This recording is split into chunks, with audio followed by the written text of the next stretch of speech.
ჩაიში მთავარი პრობლემები უკავშირდება მუშახელს და ხარჯები. ძალიან დაბალი ფასიანი, ძალიან მდარე ხარხის პროდუქცია შემოდის. და ჩვენ საფას კონკურენციაში ვერ შევდივართ სამწუხაროდ. თავისთავად არის ორგანული და იმიტომ რომ თოვლით იფარება სამწუხაროდ. ანუ არსად ფაქტობრივად სხვაგან ესეც რამ არ ხდება რა. ყველაზე ძველი შემორჩენილი ჩაის ფაბრიკა, რომელიც დღემდე აწარმოებს ჩაის პროდუქტს. ჯიში ძირითადად გავრცელებულია ჩვენთან, ეს არის ჩინური ჯიში კიმინი, რომელიც თავის დროზე პირველმა ჩაის ოსტატმა ლაო ჯინჯაომ 1900-იან წლებში, ან მე-20 საუკუნეში ჩამოიტანა. ნუ ეს იყო პირველი, როგორც აღნიშნა, პირველი ქართველი მეცნიერი ხალი, რომელმაც ახალი ჯიშები შექმნა. და ნახეთ მომრგვალებულ კაუჭისებრ ფორმას. რასაც ვეძახით გრეხილ ჩაის. ეს არის ჩემი ბებია. ჩვენ გქონდა ეს ორიგინალი ფოტო, რომელიც გაცფრულებულად არის წარმოდგენილი და მიზანი ამ პროცესის არის ესე იგი ფოთლიდან წყლის აორთქლება. და ეხლა დავაგემოვნოთ შავი, მწვანე და თეთრი ჩაი.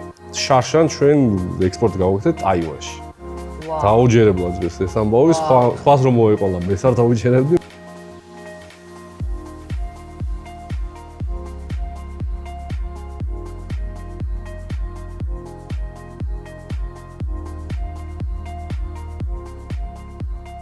თქვენ წინაშეა 60 ჰექტარი ჩაის პლანტაცია, აქ ანასეულში. მაგრამ იცით რა არის ყველაზე საინტერესო? ამ უზარმაზარ სივრცეში მოკრეფილი და დამზადებული ქართული ჩაი საქართველოში თითქმის არ იყიდება. ის სრულიად მიდის ექსპორტზე.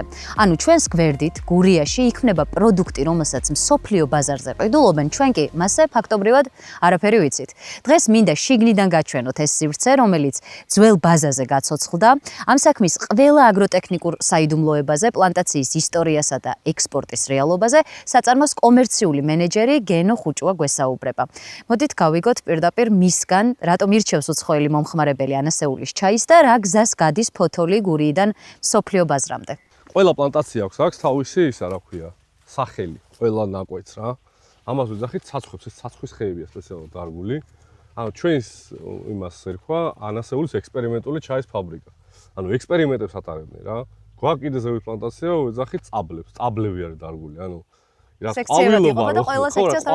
ყვავილობა რო ხდება, რაღაცა ერთგვარ რეაქციაში შედის რა, ანუ ჩაისთან და ყველა რაღაც თავისებურ სხვანაირი, ანუ აქ მოკრეფილს ცოტა სხვანაირი გემოაქვს, იქ მოკრეფილს ცოტა სხვანაირი გემოაქვს და ისე.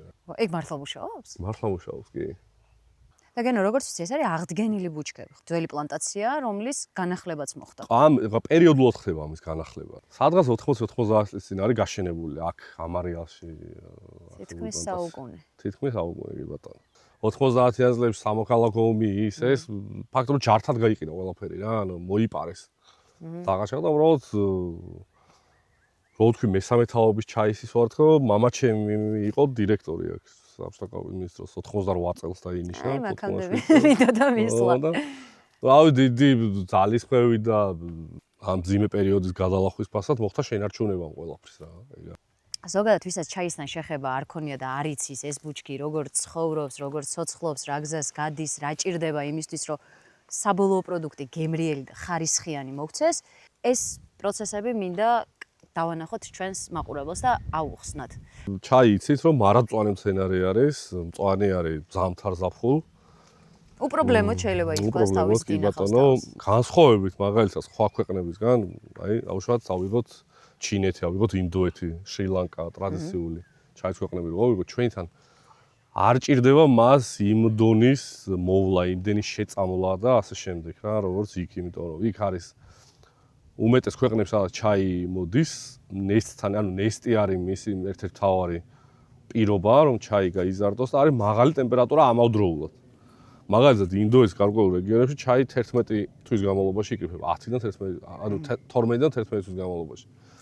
შესაბამისად მას უჩნდება უამრავი მავნებელი, რაღაცა მიკრობები და ასე შემდეგ. ანუ აი შეწამლას კი ბატონო, ეს ერთი მხრივ დამატებით ხარჯია, მეორე მხრივ მოსავალის მეტია, მაგრამ ეს არ არის ორგანული პროდუქტი საბოლოო ჯამში რა და ქართულ ჩაის აქ უნიკალური, გარდა იმისა, რომ ჩვენ გვაქვს ორგანული ჩაის წარმოების სერტიფიკატი ჩვენს კომპანიას.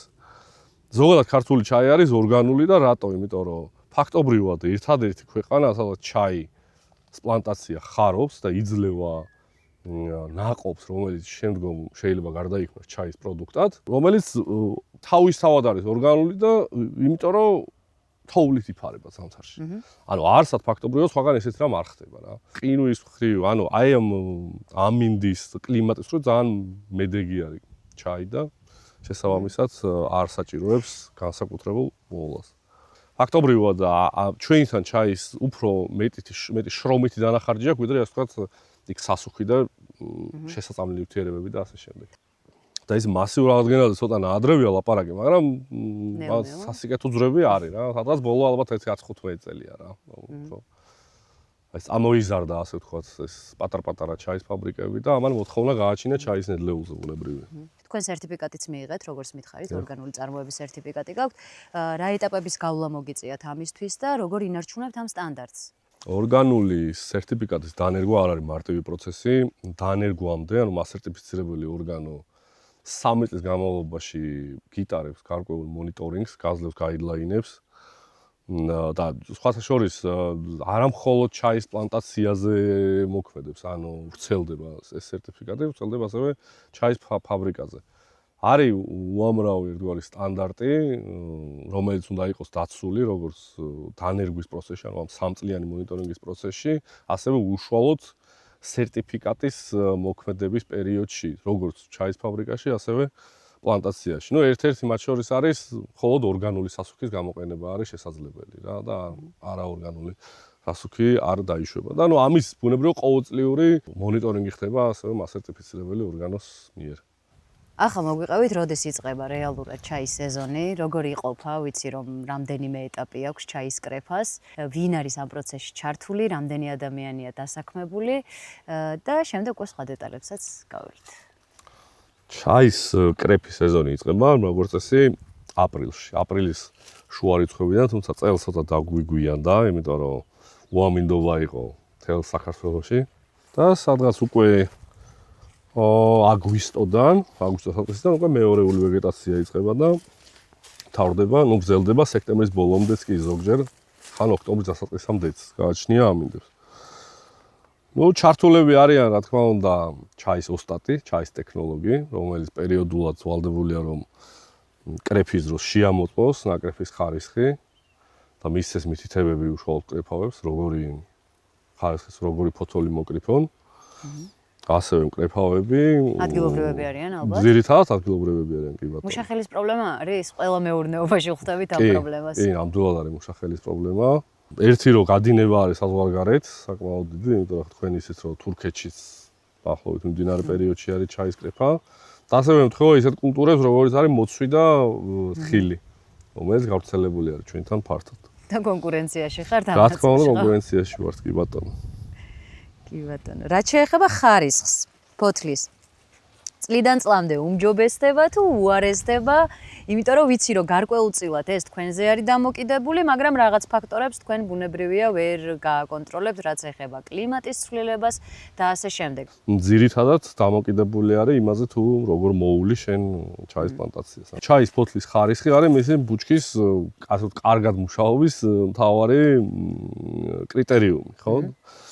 თუ გაძლევს საკმარისი ტენიანობის მქონე, საკმარისი გემოვნების მქონე და შესაბამისი ასე ვთქვათ, მინერალების მქონე ჩაის ფოთოლს, ეს ნიშნავს, რომ ბუჩქთან ყველაფერი კარგადაა. გვაჩვენეთ აბა საუკეთესო ფოთოლი ამ ბუჩქზე. ნუ, მაგალითად ერთ-ერთი. ეხლა ცოტა ფაქტობრივად ბოლოსკენ არის მიყვანილი პირველი ჩაის კრეფის პირველი ვეგეტაცია თითქმის ბოლოში არის გასული ამ კონკრეტულ პლანტაციაში და თითქმის ყველგან. და თქვენ რამდენი სხვადასხვა სახეობა გაქვთ ჯიში, უბრალოდ? ჯიში ძირითადად გავრცელებულია ჩვენთან, ეს არის ჩინური ჯიში კიმინი, რომელიც თავის დროზე პირველმა ჩაის ოსტატმა ლაო ჯინჯაომ 1900-იან წლებში, ან მე საუკეთესოში ჩამოიტანა. არის ასევე კოლხი და არის კიდე რაც ეს ქართული ჯიშები რომელიც ასე შემდეგ. ყველა არის ამ ქართული ჯიშები, რამდენადაც ჩემთვის ცნობილი არის. რა თქმა უნდა, ყველას მშობელი არის კიმინი, რომელიც ჩამოიტანა ჩაის ტექნოლოგიას. წელს როგორი მოლოდინები გაქვთ? წელს როგორც გითხარით, ფაქტობრივად დამთავრდა პირველი კრეფა. ну, ბოლოსკენ არის გასული, ანუ აქ კარგად რომ მივხვდეთ, რომ არ არის იმდენად იმაზე დამოკიდებული. თავი არის რომ მე რომ მუშახელი უფრო მეტი მყავდეს, მეც მოვკრებ ეგ არის თემა რა, ჩაიში მთავარი პრობლემები უკავშირდება მუშახელს და ხარჯები. და არა უშუალოდ თვითონ ჩაის ბუჩქს, ანუ ეს ატამი და ტყემალი არა.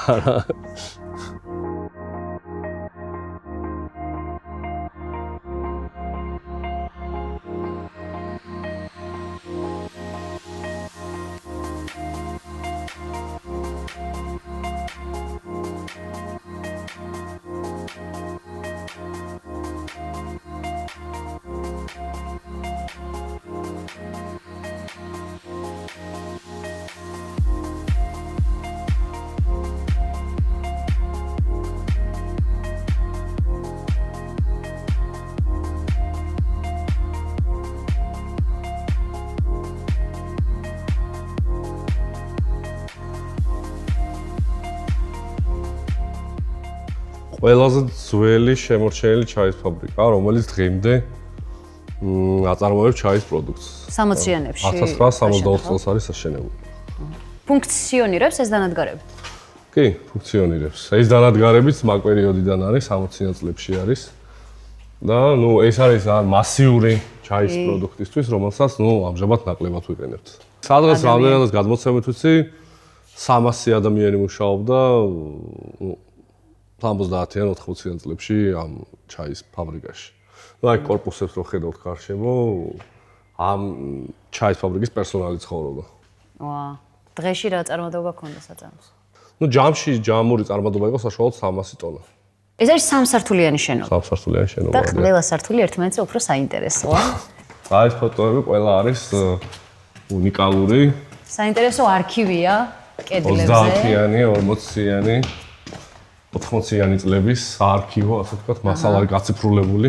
ბუნებრივია, ყველას ვერ ვაჩვენებ ჩვენ მაყურებელს და მინდა თქვენი თვის გამორჩეული ფოტო. მაგალითად, ეს საინტერესო ფოტო არის, საინტერესო პიროვნება არის გამოსახული, ეს არის ქსენია ბახტაძე. ეს იყო ფაქტობრივად პირველი ქართველი მეცნიერი, რომელიც მუშაობდა ახალ ჩაის ჯიშებზე, ქართულ ჩაის ჯიშებზე და მან გამოიგონა რამდენიმე ჩაის ჯიში, ეხლა ზუსტი ციფრის დასახელება მიჭირს, მაგრამ ერთ-ერთი გამორჩეული არის კოლხიდა 1 და კოლხიდა 2. ეს იყო პირველი, როგორც აღნიშნა, პირველი ქართველი მეცნიერი ხალი, რომელმაც ახალი ჯიშები შექმნა. ეს ფოტო ეს ჩაის ფაბრიკის ინტერიერი, სადაც ხდებოდა ჩაის ფაბრიკის ჩაის პროდუქციის დაფასება. საბჭო ალბათ. ჩაის ინსტიტუტის ალბათ სამეცნიერო საბჭო შეიძლება ითქვას. ნახეთ როგორ გამოიყურება სამეცნიერო საბჭო. დღეს ამდენი ალბათ მკრეფავი არ გიყოლებათ ხო სეზონზე.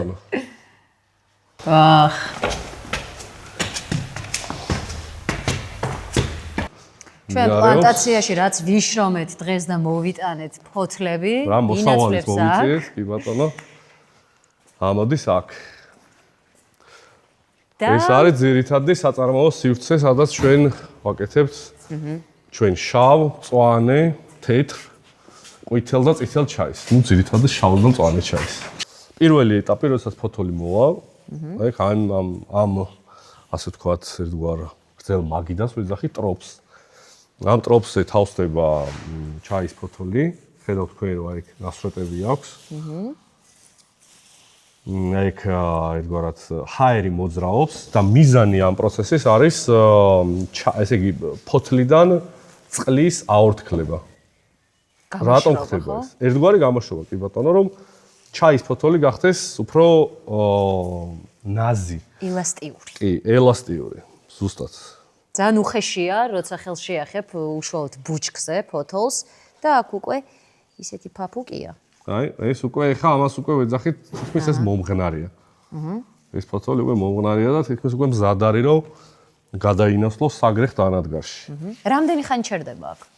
ბევრი, ასე ვთქვათ, მახასიათებელი განსაზღვროს დროს, თუ რამდენი ხანი ჩერდება აქ, მაგრამ საშუალოდ 2 დღე.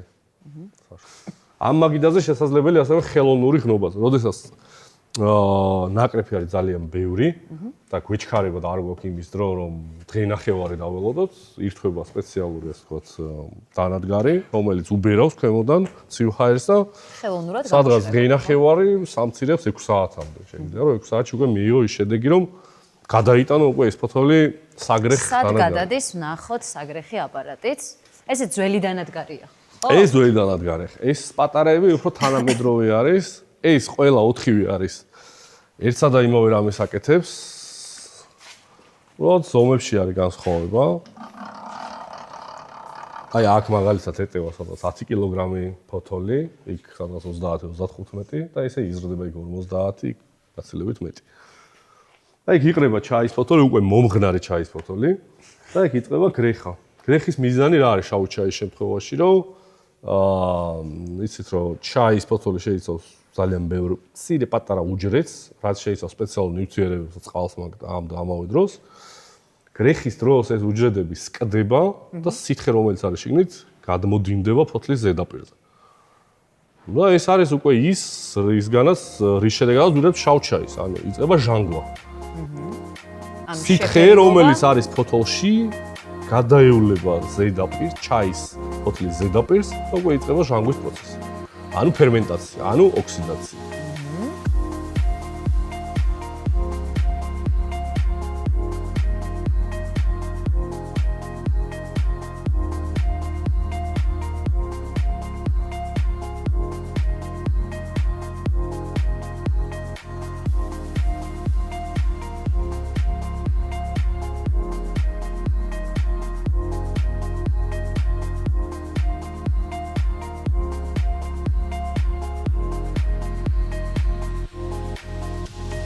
უკვე შემდეგი არის საფერმენტაციო დანადგარი. აი ეს ცოტა დაშორებულია მანძილებით ეს დანადგარი, მაგრამ ვათავსებ სპეციალურ თეფშებზე, აი ხედავთ ბამბუკის თეფშებს. ამაზია. და უკვე შედის საფერმენტაციო დანადგარი, სადაც ხდება მის ერთგვარი ორთქლება წყალი, წარმოიქმნება ორთქლიდან, ჩქარდება ოქსიდაცია, ანუ ხდება მისი ჟანგვა. ნახოთ აბა ეს დანადგარიც. აი ხედავთ აი იმ თეფშებს, აი იმაში თავსდება ესა და ხდება უკვე მისი ფერმენტაცია. ნუ 2 საათ ნახევარი გრძელდება ეს პროცესი და ამის დასრულების შემდეგ უკვე ვიღებთ აი როგორ საშრობი, ხედავთ გვალ დოლურებს. დიახ. და ამ დოლურებში უკვე მაღალი ტემპერატურის ჰაერი უბერავს, ტრიალებს ეს დოლურები. და ამ შემთხვევაში აქვს ორი მიზანი ამ პროცესს. რომ ხდება გაშრობა ფერმენტაციის შემდეგ ჩაის პროდუქტის და იღებს ზუსტად აი ამ საბოლოო სახეს. მრგვალ ფორმას. აი ნახეთ მომრგვალებულ კაუჭისებრ ფორმას. რასაც ვეძახით გრეხილ ჩაის. ამჟამად ეს არის მწვანე ჩაი. მატულია. ეს ახალია ხო? ეს ახალი კი. ეს არის დღეს დილით გამშრალი. საოცრად არომატული. გუშინდელი ნაკრეფი არის. ეს არის ამ 60-იანი წლების შენობის მესამე სართული, ვერანდა. საოცარ ადგილას, საოცარი ხედებით. ღრმე მაყურებას არ მოვატყუებ, მანამდე ჩვენ ამოვედით, აქ უკვე ვნახეთ ეს სივრცე. პირველი რამაც ჩვენი ყურადღება პირდაპირ მიიპყრო, იყო ეს კედელი და ულამაზესი ნახატი, რომელსაც ერთი შეხედვით უკვე ეტყობა, რომ რაღაც ძალიან დიდ ისტორიას ინახავს. და მინდა რომ მოგვიყვე გენა. ბატონო, ეს ვერანდა ზოგადად თავის დროზე აქაური პერსონალის ერთგვარი მოსასვენებელი სივრცე იყო, რამდენადაც ინფორმაცია მაქვს. რაც შეეხება ამ ნახატს, ეს არის ჩემი ბებია. ჩვენ გქონდა ეს ორიგინალი ფოტო, რომელიც როგორ გაცფრულებულად არის წარმოდგენილი. ეს არის 50-იანი წლების ბოლოს, 1958 წელს გადაღებული ფოტო. 6 მაისი. 6 მაისი, კი ბატონო. იცით რა მომწონს, აი ყველა ფოტოში ეს ძველი ფოტოებიც რომ ნახე, იგრძნობა რომ აი განსაკუთრებული რიტუალია ამ ადამიანებისთვის ჩაის კრეფა.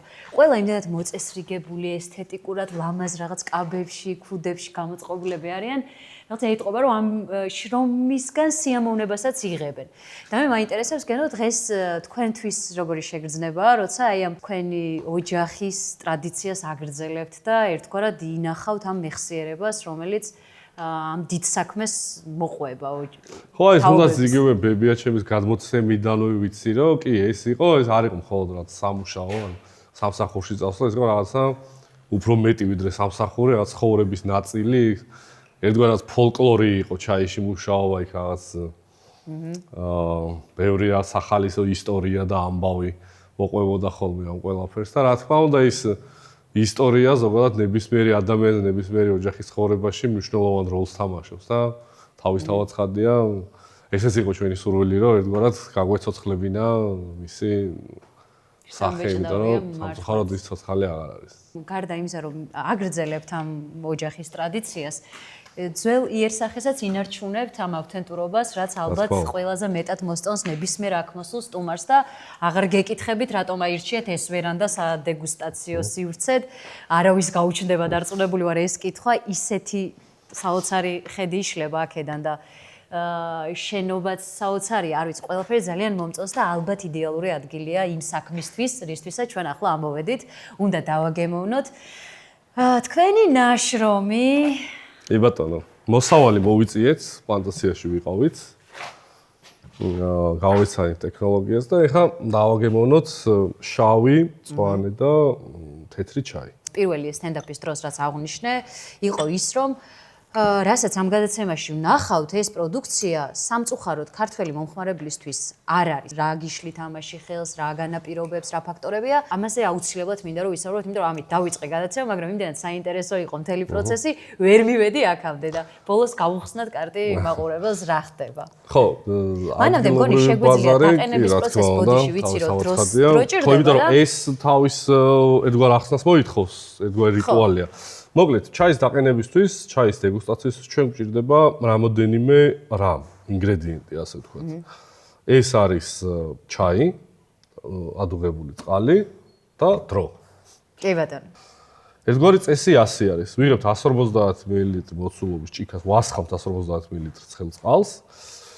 უკვე აწონილი გვაქვს 3 გრამი ჩაის ფოთოლი, ანუ უბრალოდ მზა პროდუქტი. 3 გრამია. დიახ, ესეც 3 გრამი არის. და მას შემდეგ რაც დავასხამთ ადუღებულ წყალს, ჭირდება უკვე 5 წუთი. რათა 5 წუთი გვეყოფა ჩვენ იმპორტის საკითხებზე და ექსპორტის საკითხების განვიხილვა, იმპორტ-ექსპორტის საკითხების განვიხილვა და თან ბოლოს ჩაის დავაგებულება. ამ ზომით ჩართულია. ხო, რაც შეეხება ექსპორტის საკითხებს, ხო, არის რამდენიმე ერთგვარი გარემოება. პირველი რომ ჩვენ ვისაუბრეთ, რომ ძალიან შემცირებული არის ქართული ჩაის წარმოება, იმას შედარებით რაც იყო. შესაბამისად, ერთ მწარმოებელს არ შეუძლია რომ ერთ დღესაც ჩაიკეტოს მთლიანად გაქრეს ყველანაირი იმპორტული პროდუქცია. ჩვენ ყველა ერთად ვერ ვეყოფით, ყველა ქართული მწარმოებელი ვერ ვეყოფით ადგილობრივ ბაზარს. ეს ერთი მომენტი. მეორე მომენტი არის პრობლემა, რომელზეც ბევრი საუბრობს და ნამდვილად დგას. ანუ ქსელური მარკეტების პირობები არის ძალიან რთული და ცუდი ადგილობრივ ჩვენთვის, როგორც წარმოებლებისთვის. შესაბამისად, ჩვენ ვამჯობინებთ, რომ ძირითადი ჯერჯერობით ყოველ შემთხვევაში ასე არის, რომ ძირითადი აქცენტი დავუჭიროთ ექსპორტის მიმართულებით. ანუ ეს ბევრად უფრო ხელსაყრელი არის. იმპორტირებული პროდუქცია რით უწევს კონკურენციას ქართულ ჩაის? დარწმუნებული ვარ, გემოვნური თვისებით და ხარისხით ვერ, იმიტომ რომ ამას აღიარებენ მსოფლიო ჩაის მწარმოებლებიც. საქართველოში განსაკუთრებული გემოვნური თვისებით ხასიათდება, ამაზე უკვე ვისაუბრეთ ჩვენ, მაგრამ ფასი არის ყველაზე მნიშვნელოვანი ნაწილი, ხო? კი ბატონო, არის ძალიან დაბალი ფასიანი, ძალიან მდარე ხარისხის პროდუქცია შემოდის. და ჩვენ საფას კონკურენციაში ვერ შევდივართ სამწუხაროდ თუ საბედნიეროდ, იმიტომ რომ არ ვაწარმოებთ ესეთი დაბალი ხარისხის პროდუქტს და ნუ შესაბამისად ჩაი გაჯერებულია ისევ და ისევ იმპორტული პროდუქციით და ჩვენ დახსე შედარებით იაფფასიან პროდუქციას ირჩევს მომხმარებელი, რომელიც ქართველი მწარმოებლების ნიშა არის არაქსელური მარკეტები, უფრო აი რაღაც tea-shop და რაღაც ადგილობრივი ჩაის და სპეციალიზებული მაღაზიები და ექსპორტი როგორც ვთქვით. თუმცა ადგილზე გაქვთ პირობითად აქ მოსულ სტუმარს შეუძლია თქვენგან წაიღოს ჩაი. ჩვენ ეს აივანი ზუსტად ეს ვერანდა, სადაც ახლა ვიმყოფებით, ეს არის ჩვენი უცხოელი ადგილობრივი სტუმრებისთვის საყვარელი ადგილი. ანუ აი აქ ვყიდით ადგილზე ჩვენს პროდუქციას. აგროტურიზმის მიმართულებითაც შეიძლება ითქვას წვლილი შეგაქვთ, ხო? კი ბატონო. რა გამოხმაურება აქვს საფრანგეთში. საფრანგეთიდან ეხლა კიდევ ველოდებით შეგვიძლია და ყველაზე გამორჩეული, რაც მე მგონი არა მხოლოდ ჩვენთვის, არამედ ზოგადად ქართული ჩაისთვის იყო, რომ შარშან ჩვენ ექსპორტი გავაკეთეთ ტაივანში. ვაუ. დაუჯერებლად ჟღერს ეს ამბავი, სხვას რომ მოეყოლა, მე არ დავიჯერებდი, მაგრამ ნამდვილად მოხდა ეს, ჩვენი ჩაი წავიდა ტაივანში. ქართული ჩაის რაღაც ერთგვარი თავისი ნიშაა გამორჩეული და აი ხო ხედავთ, ტაივანში ჩაის გატანა არ არის პატარა საქმე. ნახოთ აბა. ჩვენი დრო ამოიწურა უკვე. სასაუბრო დრო ამოიწურა, დაგემოვნების დროა, რაც ყველაზე მეტად. აი შეხედეთ. აი ნახეთ, სულთაი ბუნების სუნი მოდის, ბუნება. წვანე ფოთლის სუნი აქ. კი ბატონო. ეს ყველაზე როგორც გითხარით, თეთრი ჩაი ყველაზე ესე ვთქვათ, ცოცხალი ჩაი, ნუ ყველაზე ბუნებასთან ახლოს ყოფა, ყველაზე აქ შენარჩუნებული თავისი. ხელშეუხებელია ფაქტობრივად. ყველაზე ნაკლები ჩარევა არის ადამიანის მხრიდან. და ერთ-ერთი მთავარი მომენტი რა, აი ნახეთ, მინიმალური რა თითქმის ფოთლები არის სრულად შენარჩუნებული, არ არის დამტრეული ფოთლები, ხო ხედავთ? თითქმის შენარჩუნებული აქვს აი მიუხედავად იმისა, რა პროცესებსაც გადის, წარმოიდგინეთ, იგრიხება იმ აპარატში, რომლის კადრებიც უკვე თქვენ ნახეთ, არც ერთი ფოთოლი არ არის დამტრეული, ეს აუცილებლად. ეს არის ერთ-ერთი მთავარი კრიტერიუმი ხარისხიანი ჩაის. ეს ნიშნავს, რომ გრეხა ეს ეტაპი, ერთ-ერთი მნიშვნელოვანი ეტაპი ჩაის მომზადებისა არის იდეალურად შესრულებული. დაგემოვნებამდე პირველი მნიშვნელოვანი ტესტი უკვე გაიარა, ანისეულის ჩაი ვიზუალური. და ესე შავი ჩაი, რომელიც წითელი. რომელიც აი, იგივე ამბავი ხდება ხალხნო. შავ ჩაიზე ერთი მომენტი არის კიდე მნიშვნელოვანი, აი ეს უნდა იყოს ერთფეროვანი, ეს მუქი ბრინჯაოსფერი, ყავისფერი. თუ აქ ოდნავ სიმწვანეურებია, ნიშნავს, რომ ფერმენტაცია არასრულყოფილად არის ჩატარებული. ანუ ეს რომ ერთგვაროვანია და თანაერთნაირი ფერები აქვს, არის მუქი ბრინჯაოსფერი, ნიშნავს, რომ ფერმენტაცია ჩატარდა იდეალურად. წარმოიდგინეთ, რა საოცარი პროცესია, ეს დაგრეხილი ჩაი, რაღაც ღეროები გგონია. მხოლოდ დარჩენილი და როგორც კი უკვე გაივლის ცხელი წყლის პროცესი. ეს არის აი, უნებელი. როგორიც მოიკრიფა, იგივე ფორმა მიიღო. ეს სხვათა შორის პროფესიონალურ კონკურსებზე ერთ-ერთი მნიშვნელოვანია. თუ რაც არ უნდა გემოვნური თვისებები გამოვლინოს შენმა ჩაიმ, რაც არ უნდა მაგარი არომატი და ნაყინი მოხდეს, თუ ფოთელი ორი გატეხილი, მისი ღირებულება იკლებს მნიშვნელოვნად.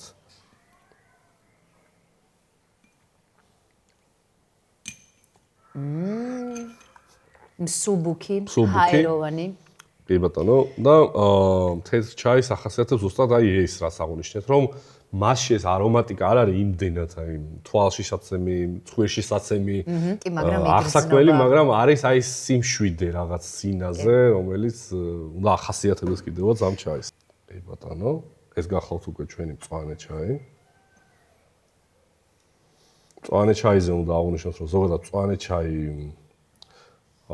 როგორც წესი უკეთესია, როდესაც არის გაკეთებული გაზაფხულზე დაკრეფილი ფოთლებისგან. ეს უკვე სხვა ამბავია.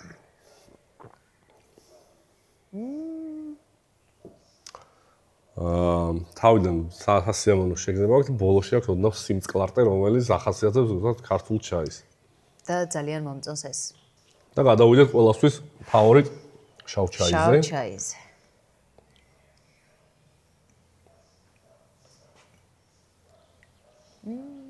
შავი ჩაი არის რამდენადაც ჩემთვის ცნობილი არის, მთელი მსოფლიო ჩაის მოხმარების 80%. ოჰო.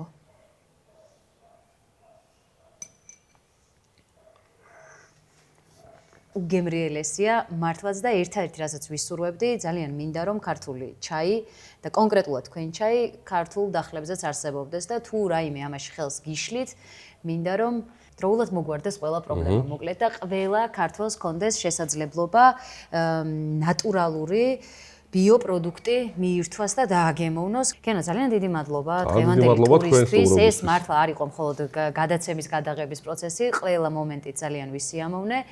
და რავი, მთელი გულით გისურვებ წარმატებებს რა. ძალიან დიდი მადლობა. დაუბრუნდებით, როცა სიახლეები გექნებათ სიამოვნებით. აუცილებლად.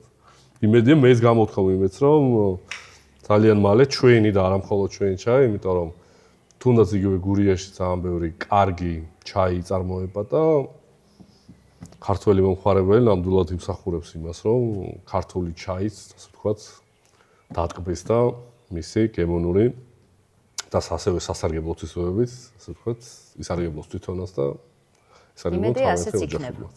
გემშვიდობებით ანასეულიდან ჩვენს გადაცემას განმეორებით ნახავთ მე ვარ ფერმერის Facebook გვერდზე, YouTube არხზე, TikTok-ზე, Instagram-ზე და აჭარის ტელევიზიის ვებ გვერდზე ასევე. ერთ კვირაში ისევ შევხვდებით ერთმანეთს დროებით.